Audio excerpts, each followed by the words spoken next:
नमस्कार दोस्तों, कैसे हैं। आशा करता हूँ आप सभी अच्छे होंगे। सबसे पहले ये बताएं कि आपकी जो प्रिपरेशन है, जो तैयारी है, वो कैसे चल रही है। एक बार सबसे पहले कमेंट सेक्शन में बताएं और लाइक का बटन जरूर दबाएं। शुरुआत करने से पहले आप सभी जानते हैं ओनली यूपीएससी के इस यूट्यूब चैनल पर, इस प्लेटफॉर्म पर आपको पूरी यूपीएससी एग्जामिनेशन की प्रिपरेशन फ्री ऑफ कॉस्ट कराई जा रही है और इसी सीरीज में ये आपकी इंडियन पॉलिटी की क्लास चल रही है। कल की क्लास में मैंने बताया था कि सितंबर फर्स्ट वीक से आपकी जो अदर क्लासेस हैं, अदर सब्जेक्ट्स की क्लासेस शुरू हो जाएंगी, जो इन्फॉर्मेशन मैंने आपको कल दी। ठीक है, अब जो बच्चे नए हैं उनसे बता दूं कि जो बच्चे घर रहते हुए यूपीएससी एग्जामिनेशन की प्रिपरेशन करना चाहते हैं बट रिसोर्सेस नहीं है उनके पास, वो इकोनॉमिकली वीक है, तो आप हमसे जुड़कर यहाँ पर इसकी पूरी जो तैयारी है वो फ्री ऑफ कॉस्ट कर सकते हैं। और इसी सीरीज में आपकी इंडियन पॉलिटी की क्लास चल रही है। ठीक है, आज ये 31 आपकी क्लास होगी और अभी मैं डिस्कस करूंगा क्या अपन लोग आगे पढ़ेंगे। ठीक है, लेकिन जो बच्चे अभी तक क्लासेस नहीं किए हैं, वो क्लासेस पॉलिटी की कुल 30 क्लासेस हुई हैं, है ना, वो क्लासेस आप जाकर कर सकते हैं। इसी वीडियो, जो आप अभी वीडियो देख रहे हैं, इसी वीडियो के डिस्क्रिप्शन बॉक्स में इसकी जो लिंक है 30 क्लासेस की जो हुई हैं, वो एक प्लेलिस्ट बना दी गई है। प्लेलिस्ट की लिंक जो है इसी वीडियो के डिस्क्रिप्शन बॉक्स में जाकर आप उसे देख सकते हैं। ठीक है, इकोनॉमी की भी 19 क्लासेस हुई हैं, उसे भी आप देख सकते हैं, प्लेलिस्ट डिस्क्रिप्शन में है। ठीक है, चलिए अब ज़्यादा समय ना लेकर आज की क्लास शुरू करते हैं। लेकिन उससे पहले मैं एक थोड़ा सा इन्फॉर्मेशन आपको दे दूं। देखिए, ये इन्फॉर्मेशन रोज रोज आपको दी जाती है, लेकिन आप सभी से रिक्वेस्ट है, शायद आप उन इन्फॉर्मेशन को आप फॉलो नहीं करते हो। देखिए, ओनली यूपीएससी का ही एक दूसरा चैनल है शुभम मिश्रा के नाम से, ये मेरे नाम से ये चैनल है, आप देख रहे हो, साइड में आपको दिख रहा होगा। और अगर नहीं भी दिख रहा होगा तो देखिए, इसकी जो लिंक है, शुभम मिश्रा वाले चैनल की जो लिंक है, वो इसी वीडियो के डिस्क्रिप्शन बॉक्स में दिया गया है। इस चैनल पर आपको जो क्लासेस हैं और सब्जेक्ट की, वो मे भी आगे देखने को मिले। ठीक है, और यहाँ पर इस चैनल पर लगातार ये डिस्कस किया जाता है, जैसे आंसर राइटिंग से रिलेटेड चीज़ें डिस्कस की जाती हैं, यूपीएससी से रिलेटेड जो रेडिकल चेंजेस अगर कहीं होने वाले हैं, कोई न्यूज़ आती है, उस पर डिस्कस किया जाता है। और नोट्स कैसे, मतलब आपको बेसिक जो ये कहें कि इन्फॉर्मेशन वो शुभम मिश्रा वाले चैनल पर मिलती रहती है। उसे जाकर सब्सक्राइब कर लें, इसी वीडियो के डिस्क्रिप्शन बॉक्स में लिंक जो है वो दी गई है। ठीक है, जाए सबसे पहले उसे सब्सक्राइब कर लें और चलिए अब शुरू करते हैं आज की आपकी क्लास। एक बार मुझे बताएं, लास्ट क्लास में हमने क्या पढ़ा था। ये आपका 31st क्लास है इंडियन पॉलिटी की आपकी, और लास्ट क्लास में हमने ये कहा था डीपीएसपी को आज की क्लास में शुरू करेंगे। और हमने क्या ख़त्म किया था, हमने एफआर यानी कि मूल अधिकार, मौलिक अधिकार यानी फंडामेंटल राइट को हमने ख़त्म कर लिया था। ठीक है, आज से डीपीएसपी की शुरुआत होनी है, लेकिन डीपीएसपी की शुरुआत करने से पहले मैं फंडामेंटल राइट के थोड़े बहुत और ये कहें कॉन्सेप्ट को आपको यहाँ पर बताना चाहूँगा, क्लियर करना चाहूँगा। ठीक है, चलिए शुरू करते हैं। देखिए, मैंने यहाँ पर आर्टिकल 14 से शुरुआत की थी। हम लोगों ने आर्टिकल 14 से पढ़ना शुरू किया था, है ना, मतलब 32 से शुरू किया था, लेकिन जब मूल अधिकार की शुरुआत यहाँ ने 14 से कर दी थी, है ना। तो ये बात आती है आर्टिकल 12 से 35 तक मूल अधिकार है। तो 12 और 13 जो ये आर्टिकल, मतलब अनुच्छेद 12 और 13 है, वो थोड़ा सा छोड़ा गया था, है ना। मैं थोड़ा सा यहाँ पर आर्टिकल जो अनुच्छेद 12 और 13 है उस पर थोड़ा सा यहाँ पर ब्रीफ करूँगा और बताऊँगा कि क्या है मामला। देखिए, आर्टिकल 12 और 13 में बहुत ज़्यादा कुछ बताने को नहीं है। ठीक है, देखिए, आप साफ साफ ये कह सकते हैं कि ये जो आर्टिकल आपका 12 और 13 ये है, ये क्या करता है भैया, ये किसी विशिष्ट मूल अधिकार, मतलब ये कहे कि किसी पर्टिकुलर किसी फंडामेंटल राइट के बारे में बता रहा हो, मतलब कि इस 12 में ये अधिकार आपको दिए गए हैं, ये मौलिक अधिकार आपको दिए गए हैं, ये वायलेशन नहीं हो सकता, ऐसा कुछ नहीं कहा गया है। 12-13 में, दोनों में ऐसा कुछ नहीं कहा गया है। कोई ऐसा विशिष्ट अधिकार आपको नहीं दिया गया है, स्पेसिफिक राइट्स आपको इसमें नहीं दिए गए। इसमें सिर्फ आपको ये बताया गया है आर्टिकल 12 और 13 में कि भैया मूल अधिकारों का जो बैकग्राउंड है वो सेट करने की कोशिश की गई है। बात को समझिएगा, क्या मूल अधिकारों का जो बैकग्राउंड है वो यहाँ पर सेट करने की कोशिश की गई है। कहने का मतलब यह है कि कैसे कैसे हमारा जो मूल अधिकार है उसका क्या दायरा होगा, पैरामीटर क्या होगा, वो यहाँ पर बताना चाहा है आर्टिकल 12 और 13 में। क्या है भैया, मूल अधिकारों की परिधि कह सकते हैं आप, जो मूल अधिकारों की परिधि बताने की कोशिश की गई है। मतलब इंट्रोडक्शन आप ये कह सकते हैं कि इस हिसाब से ये स्ट्रक्चर बताने की कोशिश की, उससे अधिक कुछ यहाँ मामला है नहीं। ठीक है, शुरुआत की गई है आर्टिकल, अगर 12 की हम बात करें अनुच्छेद यहाँ पर हम 12 की बात करें तो यहाँ पर शुरुआत भाई की गई है कि जो राज्य है, स्टेट है, उसको डिफाइन किया गया है, उसकी परिभाषा दी गई है। क्या? राज्य की परिभाषा दी गई है। ठीक है, अब ये सारी चीज़ें हमारा जो ऑनली यूपीएससी का स्टडी मटेरियल है वो आपको इसमें आर्टिकल 12 और 13 में जो भी चीज़ें हैं वो वहाँ पर ब्रीफ में दी गई हैं। आप वहाँ से आज आपको इवनिंग तक या फिर कल मॉर्निंग तक आपको स्टडी मटेरियल और सारा पूरा ब्रीफ में मिल जाएगा। जितना भी पॉसिबल फंडामेंटल राइट का है वो आपको यहाँ पर दे दिया जाएगा। ठीक है, तो यहाँ पर क्या है भैया, आर्टिकल जो 12 है, अनुच्छेद 12 है, उसमें राज्य की परिभाषा बताई गई है। वहीं अनुच्छेद 13 फिर मतलब आर्टिकल 12 में और थोड़ी बहुत सी चीज़ें दी गई हैं। मैं बता रहा हूँ आपको, हमारे स्टडी मटेरियल में आपको ये सारी चीज़ें मिल जाएंगी। बाकी अनुच्छेद जो 13 है वो भैया ये है कि कोई भी ऐसा, ये कहा गया है यहाँ पर कि कोई भी ऐसा कानून नहीं बनाया जाएगा जो आपके एफआर को सीमित करे। मतलब कह सकते हैं यहाँ पर क्या किया गया है, कोई भी ऐसा, अभी ये सब हम आगे पढ़ेंगे भी इसके, इसलिए मैं इसको थोड़ा सा आपको ऊपर ऊपर से बता रहा हूँ क्योंकि अभी आगे इसकी ज़रूरत पड़ेगी, इसके बैकग्राउंड को पढ़ने की ज़रूरत पड़ेगी। तो जब वहाँ पर एक साथ आएगा तो एक साथ पढ़ लेंगे। ठीक है, यहाँ पे अनुच्छेद 13 में क्या कहा गया कि कोई भी ऐसा क्या है, कोई भी ऐसा आपका ये कानून नहीं बनाया जाएगा। ठीक है, कानून जो है नहीं बनाया जाएगा, नहीं बनाया जाएगा जो क्या करे, जो हमारे मूल अधिकार का ये कहें सीमित करे या फिर कम करें। ठीक है, जो मूल अधिकारों को क्या करें, मूल अधिकारों को क्या करें, को सीमित करे या कम करे या फिर खत्म करे। ठीक है, या नष्ट करे। ठीक है, सीमित करे या नष्ट करे। ठीक है, मतलब ऐसा कोई कानून यहाँ पर नहीं बनाया जाएगा, संसद नहीं बना सकती ऐसा कोई कानून जिससे हमारे मूल अधिकार खत्म हो रहे हो, मूल अधिकार छीने जा रहे हो या नष्ट हो रहे हैं, खत्म किए जा रहे हैं। ठीक है, तो वायलेट अगर ऐसा कोई कानून, हमने शुरुआत में भी पढ़ा, कई पूरे फंडामेंटल राइट में लगातार हमने यही पढ़ा है कि अगर आप मूल अधिकार को छीना नहीं जा सकता, तो यहाँ पर 13 में ये कहा गया भी ऐसा कोई मूल अधिकार को सीमित या नष्ट करने के लिए कोई कानून नहीं बना सकती है संसद, या फिर कोई नहीं बना सकता है। अगर ये कोई बनाता है, कोई ऐसा कानून बनता है जो मूल अधिकार को वायलेट कर रहा है, छीन रहा है, सीमित कर रहा है, नष्ट कर रहा है, तो क्या होगा भैया, तो सुप्रीम कोर्ट को ये अनुच्छेद 13 ये क्या है, सुप्रीम कोर्ट यानी न्यायालय को क्या है, शक्ति देता है कि ऐसे कानून को क्या कर दो, आप असंवैधानिक घोषित कर दो। क्या कर दो, हमने बार बार ये पढ़ा ना, तो यही सब आर्टिकल 13 में यही सब सारी चीजें दी गई हैं कि भैया यहाँ पर क्या है, ये आर्टिकल जो 13 है आपका, आर्टिकल 13 जो है, अनुच्छेद 13 जो है वो क्या करता है, वो सुप्रीम कोर्ट को क्या देता है भैया, वो सुप्रीम कोर्ट को शक्ति देता है, वो पावर देता है, कोर्ट को शक्ति देता है। क्या देता है, शक्ति भैया, ये शक्ति ये देता है। अच्छा, ये अगर आप नोट्स बना रहे हो तो ऐसा मत करो कि इसी हिसाब से ऐसे ऐसे कर लो, या फिर मैं जो बोलचाल की लैंग्वेज, बार बार बोलता हूँ, बोलचाल की लैंग्वेज में नोट्स नहीं बनाने चाहिए, बहुत क्लियर मामला है। ठीक है, तो क्या है, सुप्रीम कोर्ट को ये शक्ति देता है। क्या शक्ति देता है भैया, कि ऐसा कोई कानून नहीं बनेगा, ऐसा कोई कानून अगर बनता है जो मूल अधिकार को अगर नष्ट कर रहा है, तो वो सुप्रीम कोर्ट उसको क्या कर सकता है, असंवैधानिक करार दे सकता है, असंवैधानिक करार दे सकता है, या फिर आप कह सकते हैं असंवैधानिक घोषित कर सकता है। ठीक है, ठीक है, ये क्या है, अनकॉन्स्टिट्यूशनल उसको क्या कर सकता है, करार दे सकता है। ठीक है, तो ये सुप्रीम कोर्ट का ये मामला है ओवरऑल। बाकी क्या है, अब ये जो सुप्रीम कोर्ट को ये पावर शक्ति मिली है कि चेक करना, क्या कि जो कानून बन रहा है कहीं वो हमारे मूल अधिकार का उल्लंघन तो नहीं कर रहा, अगर नष्ट तो नहीं कर रहा, तो ये जो शक्ति मिली है सुप्रीम कोर्ट को, इस शक्ति को क्या नाम दिया गया है, नाम दिया गया है न्यायिक पुनः निरीक्षण। ठीक है, जुडिशियल रिव्यू कहा जाता है इसको। क्या कहा जाता है भैया, जुडिशियल रिव्यू। ठीक है, क्या मतलब है ये, ठीक है, क्या कहा जाता है, एक मिनट देखिए, इसको क्या है भैया कि पुनः निरीक्षण कर सकती है। क्या कर सकती है, पुनः निरीक्षण कर सकती है। मतलब जो कानून बनाया गया है, बात को समझिएगा, जो कानून बनाया गया है उसका क्या कर सकती है सुप्रीम कोर्ट, वो रिव्यू कर सकती है कि क्या सीमित तो नहीं कर रहा आपके अधिकार, मूल अधिकार नागरिकों के, तो ये क्या है, निरीक्षण कर सकती है पुनः।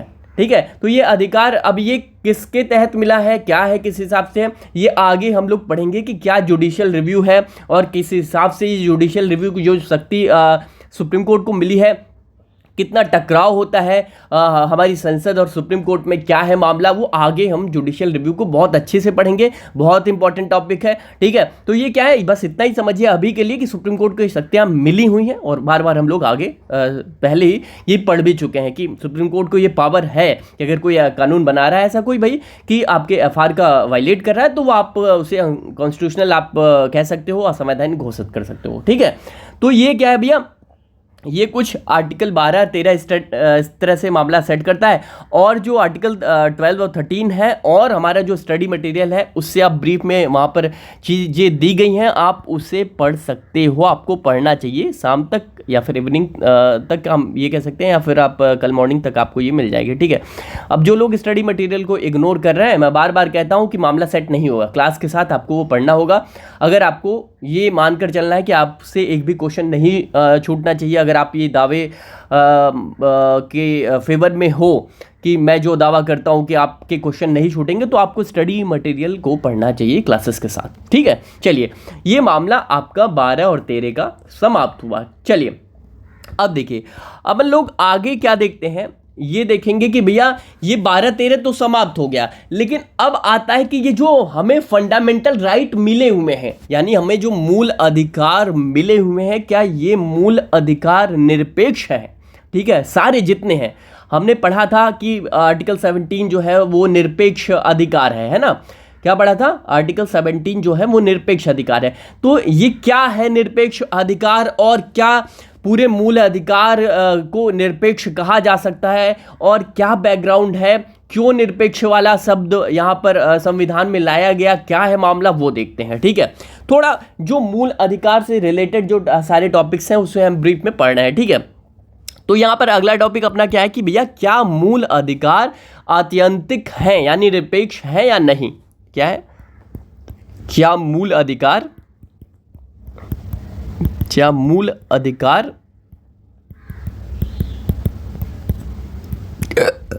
है, ठीक है।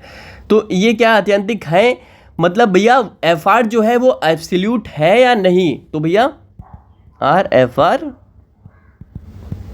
एब्सोल्यूट, ठीक है। चलिए अब देखिए, ये जो एब्सोल्यूट की बात आती है, जो निरपेक्ष कह सकते हैं इसको, अत्यंतिक को निरपेक्ष कहते हैं, है ना, हमने पढ़ा था ना। निरपेक्ष का क्या मतलब होता है, क्या भैया कि निरपेक्ष का ये मतलब होता है कि आप ये कह सकते हैं कि जिस पर कोई सीमा ना हो, यानी जिस पर कोई मर्यादाएं, ये कहे कि कोई बंधन ना हो, ठीक है। तो बिना सीमा या बिना बंधन के, ठीक है, मतलब कोई बाउंडेशन ना हो, कोई बाउंड्री ना हो, ठीक है। तो मूल अधिकार जो हमें प्राप्त हैं वो क्या निरपेक्ष है, क्या उस पर कोई सीमाएं लगाई गई हैं, या बिना सीमा के ये मूल अधिकार हमें मिले हुए हैं। बताएं एक बार, हमने पूरा मूल अधिकार पढ़ लिया, तो प्लीज़ एक बार बताएं कि जो मूल अधिकार हमें मिले हुए हैं वो सीमा रहित है या उस पर कुछ सीमाएं लगाई गई हैं। प्लीज़ एक बार कमेंट सेक्शन में बताएं। तो भैया ये जो हमारा मूल अधिकार है, ये जब हमारे संविधान बन रहा था तो इस पर विचार किया गया कि क्या मूल अधिकार जो हमें मिले हैं उस पर कुछ सीमाएं लगाई जानी चाहिए, या बिना सीमा के इसे, मतलब बिना किसी बाउंडेशंस के, बिना किसी बाउंड्रीज को सेट किए इसको आपको दे देना चाहिए। तो यहाँ पर क्या हुआ, हमने अमेरिका से देखा, देखिए अमेरिका का जो फंडामेंटल राइट है, यानी मूल अधिकार है अमेरिका को जो मिले हैं, वहाँ पर क्या था, वहाँ पर कोई शुरुआत में क्या था, कोई सीमाएं नहीं थी, ठीक है, पूरा एब्सोल्यूट था, मतलब वहाँ पर कोई सीमाएं नहीं लगी थी। सीमाएं लगने का मतलब ये है कि जैसे इंडिया में क्या है, इंडिया में ये है ना कि जहाँ पर कहा गया है कि भैया कोई भेदभाव नहीं होगा, नौकरियों में कोई भेदभाव नहीं होगा, ये सारी चीज़ें कही गई हैं ना। वहीं आगे क्या कह दिया गया, एक बाउंडेशंस लगा दी गई हैं। क्या बाउंडेशंस लगा दी गई हैं कि भैया आरक्षण दिया जा सकता है, भेदभाव किया जा सकता है, मतलब हर आर्टिकल में आपने देखा कि वहाँ निरपेक्ष कोई आर्टिकल है नहीं। अगर 17 को छोड़ दें तो निरपेक्षता वाला जो मामला है वो वहाँ पर दिखता नहीं कहीं, ठीक है, हर जगह बाउंडेशंस लगा दी गई हैं। लेकिन अमेरिका का जो संविधान था, जो फंडामेंटल राइट मूल संविधान में जो मूल अधिकार दिए गए थे वो क्या थे, वो निरपेक्ष थे। क्या थे, निरपेक्ष थे, मतलब वहाँ पर कोई पूरी तरीके से नागरिकों को मिला हुआ था, और अगर कोई भी बाउंड यहाँ पर वायलेशन होता है तो भैया आप नहीं कर सकते वहाँ कोई, मतलब ये कह सकते हैं वहाँ पर कोई बाउंड्री सेट नहीं की गई थी, वहाँ पर कोई बंधन नहीं थे, मुक्त थे पूरे फ्रीली तरीके से। वहाँ पर मूल अधिकारों पर क्या मिला था उन्हें, मूल अधिकारों की स्वतंत्रता थी, ठीक है। लेकिन यहाँ पर क्या हुआ, जब ये फंडामेंटल राइट अमेरिका में जो निरपेक्ष थे, वहाँ पर क्या हुआ, वहाँ पे प्रॉब्लम्स आना शुरू, आप ये कहें कि प्रॉब्लम क्रिएट होना वहाँ पर शुरू हुआ कि भैया धीरे धीरे अमेरिका को ये महसूस हो गया कि ये जो सीमा रहित मूल अधिकार हैं जो मिले हुए, वो राज्य को चलाने में कहीं ना कहीं बाधक हैं। राज्य को क्या है भैया चलाने में, क्या है, राज्य को चलाने में बाधक हैं। कैसे बाधक हैं कि भैया आप ये कह सकते हैं कि कोई भी कानून लाना हो तो वहाँ पर क्या है, एफआर का हवाला देते हुए फिर वो लोग सुप्रीम कोर्ट पहुँच जाते थे। तो क्या है भैया वहाँ पर ये कहा गया निरपेक्ष पूरी तरीके से था। लेकिन बाद में इसको क्या किया गया, अमेरिकी संविधान के मूल अधिकार को क्या किया गया, बाद में सीमित किया गया। अब ये सीमित किया गया जो संविधान संशोधन की प्रक्रिया है अमेरिकी संविधान में, वो बहुत ज़्यादा जटिल है, बहुत ज़्यादा क्या कह सकते हैं टिपिकल है संविधान का संशोधन करना। अभी हम लोग आगे पढ़ेंगे संविधान संशोधन क्या होता है, ठीक है। संविधान संशोधन भारत में कैसे आर्टिकल 368 के थ्रू हमें संविधान संशोधन की शक्ति प्राप्त है, ठीक है। संविधान संशोधन तो आपको शुरुआत में मैंने बार बार बताया कि संविधान में किसी चीज़ों को जोड़ना, ठीक है, या घटाना, यानी कि परिवर्तन करना थोड़ा बहुत संविधान में, उसी को संशोधन कहते हैं, संविधान का संशोधन, ठीक है। तो अमेरिकी संविधान में क्या है, अमेरिकी संविधान में संशोधन की प्रक्रिया जो थी संविधान संशोधन की, बहुत ज़्यादा जटिल थी, बहुत ज़्यादा आप ये कह सकते हैं थोड़ा क्रिटिकल मामला था, ठीक है। तो हुआ क्या कि वहाँ पर, इसलिए जो वहाँ का जो मूल अधिकार था पहले निरपेक्ष था पूरी तरीके से, कोई भी सीमाएं बंधन नहीं वहाँ पर आरोपित थे, लगे हुए थे। तो क्या है यहाँ पर इसको बंधन में लाने का काम किसने किया, एक बंधन में निरपेक्ष वाला जो मामला है वो ख़त्म किया गया, ठीक है। पूरी तरीके से जो फंडामेंटल राइट है वहाँ का, वो पहले तो निरपेक्ष था, लेकिन उससे क्या किया गया, उसे निरपेक्षता से हटाकर उस पर बाउंड्री सेट की गई, थोड़ी सी बंधन सीमाएं लगाई गई, ठीक है। अब ये किसने वहाँ की ये काम किया, यहाँ पर इसका काम वहाँ पर किया सुप्रीम कोर्ट ने, वहाँ के अमेरिकी जो उच्चतम न्यायालय है उसने क्या किया, यहाँ पर संविधान में जो मूल अधिकार दिए गए हैं उनको क्या किया, उन पर सीमाएं लगाने का काम किया, ठीक है। ये कदम उठाना पड़ा किसको भैया, अमेरिकी जो आपका सुप्रीम कोर्ट है, उनका जो अमेरिकी उच्चतम न्यायालय है, उन्होंने काम किया, ठीक है। तो यहाँ से हमने क्या सीखा, अमेरिका में ये सारी चीज़ें हुई, अमेरिका का ये जो मुद्दा था वो वहाँ से भारतीय संविधान निर्माताओं ने ये सारी चीज़ें सीखी कि भैया जो ये अनुभव लिया, आप ये कह सकते हैं कि जो फंडामेंटल राइट भारत का बनाया गया, ठीक है, उसमें असीमित मांग से क्या हो सकती है, अराजकता आ सकती है, एनार्की वाली स्थिति क्रिएट हो सकती है, आप कंडीशंस ये कह सकते हैं। तो यहाँ पर क्या है भैया, यहाँ पर अगर भारत के आप ये कहें कि संदर्भ में देखा जाए, भारत के परिप्रेक्ष्य में देखा जाए, तो क्या है, भारत के नज़रिए से ये जो हमारा मूल अधिकार बनाया गया, भारतीय संविधान का जो मूल अधिकार बनाया गया, वहाँ पर क्या है, एफआर को अगर असीमित कर दिया गया, वहाँ से अमेरिका से हमने देखा, तो अगर भारत में असीमित कर दिया जाता, ठीक है, तो असीमित अगर कर दिया जाता तो क्या भैया अराजकता उत्पन्न हो जाती है ना, वही अराजकता ना कि भैया कि मामला बिगड़ जाता, ठीक है। जैसे हमने आरक्षण की देने की बात कही, एक और कहा कि सभी को नौकरियों में मिलेगी, हर तरह के आप ये कह सकते हैं कि सभी समान हैं, लेकिन फिर वही है ना कि ये जो रूपरेखा है, आप ये ऊंच नीच को आप एक लेवल पर लाने के लिए वहाँ पर कुछ कंडीशंस भी रखी गई। तो ये हमने आगे पढ़ा, पिछला ये सारी चीज़ें हमने थोड़ा सा देखा था। तो यहाँ पर क्या हुआ, भारत में क्या किया गया, यहाँ पर भारत में ये कहा गया कि भैया ये जो मूल अधिकार हमें मिले हैं उस पर क्या है, उस पर बाउंड्री लगाई गई है, क्या है, रीजनेबल रिस्ट्रिक्शंस यहाँ पर लगाए गए हैं। यानी मूल अधिकार, भारत के मूल अधिकार में क्या है, भारत के मूल अधिकार में क्या है, मूल अधिकार में क्या है, युक्ति युक्त निर्बंधन लगाए गए हैं, आप ये कह सकते हैं युक्ति युक्त निर्बंधन लगाए गए हैं, जिसे हम रीजनेबल रिस्ट्रिक्शन कहते हैं। क्या कहते हैं, रीजनेबल रिस्ट्रिक्शन।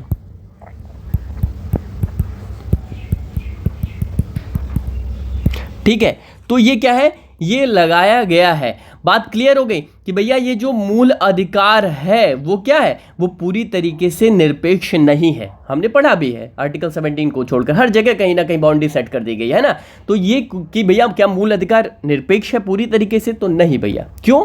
क्योंकि मामला हमने देख लिया, सारी चीजें हमने यहाँ पर देख ली। क्लियर हो गया मामला? तो एक बार प्लीज कमेंट सेक्शन में बताएं कि आपको चीजें जो है वो समझ में आ रही हैं। अगर आपको ये चीजें समझ में आ रही है तो प्लीज एक बार कमेंट सेक्शन में बताएं। चलिए अब देखिए, ये सारी चीजें तो हमने देखी।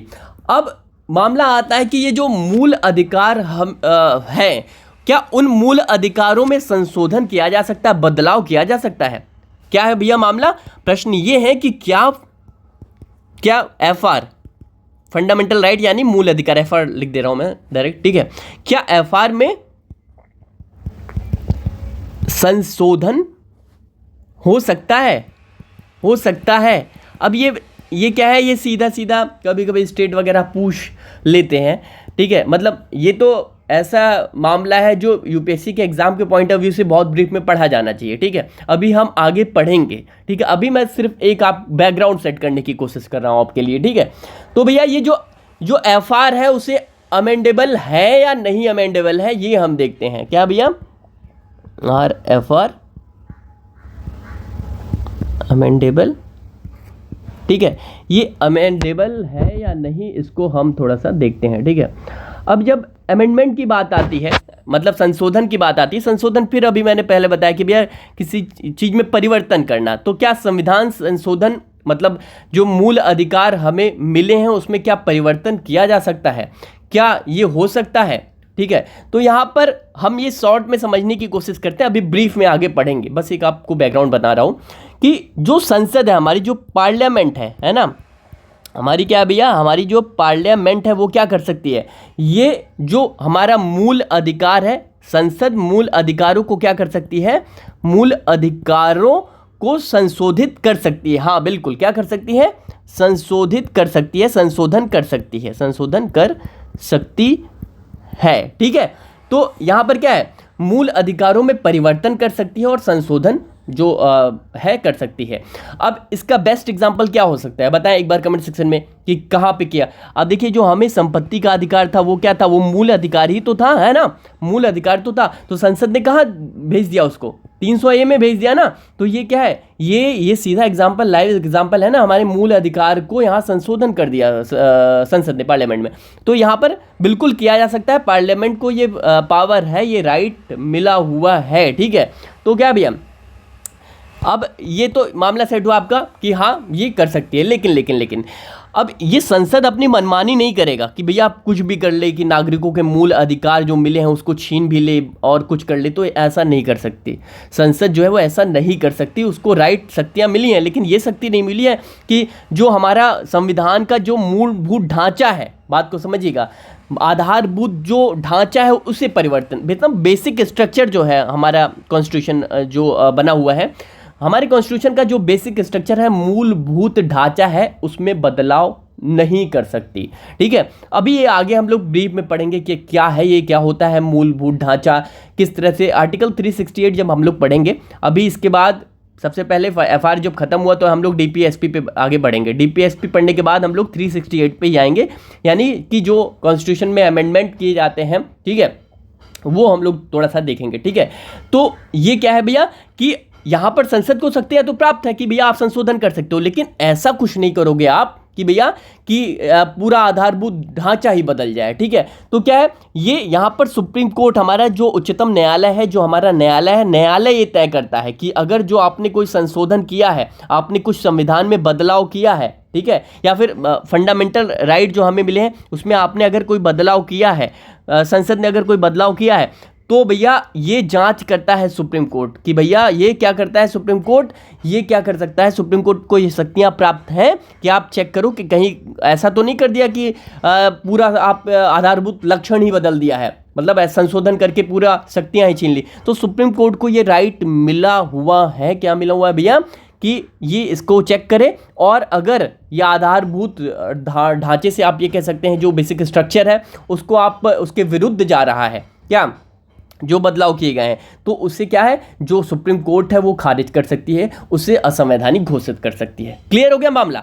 तो भैया क्या है, संसद मूल अधिकारों को संशोधन तो कर सकती है, लेकिन सुप्रीम कोर्ट को ये शक्तियां प्राप्त हैं सुप्रीम कोर्ट को कि वो क्या कर सकती है कि अगर मूलभूत ढांचे में बदलाव हो रहा है, मूलभूत या आधारभूत कह सकते हैं, आधारभूत ढांचे, किसके आधारभूत ढांचे, जो फंडामेंटल राइट हमारा जो संविधान है ना, उसमें जो हमें मूल अधिकार बनाए गए हैं, संविधान निर्माताओं ने जो मूल अधिकार बनाए हैं, इसमें क्या है, अगर उसके मर्म को ही खत्म कर दिया जा रहा है, ठीक है, तो अगर ऐसा कोई कानून बना दिया जा रहा है तो यहाँ पर सुप्रीम कोर्ट क्या करेगी, उसे असंवैधानिक घोषित कर देगी।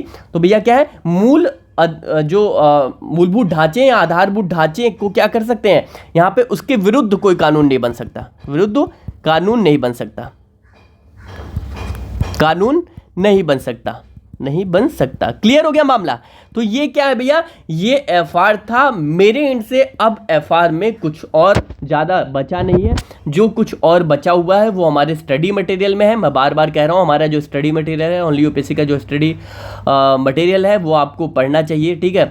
बाकी आज की क्लास में इतना ही। कल से हम लोग डीपीएसपी पे शिफ्ट कर जाएंगे। पूरा फंडामेंटल राइट जो बचा हुआ भी था, जो थोड़ा बहुत आपको बताना भी था, जो कॉन्सेप्ट, वो आपको मैंने यहाँ पर क्लियर करने की कोशिश की, ठीक है। आज की क्लास में इतना ही, कल की क्लास में डीपीएसपी पे शिफ्ट करेंगे। आज वीडियो कैसी लगी, क्लास कैसी लगी, तो प्लीज़ एक बार कमेंट सेक्शन में बताएं और लाइक बटन जरूर दबाएं। चलिए, बहुत बहुत धन्यवाद।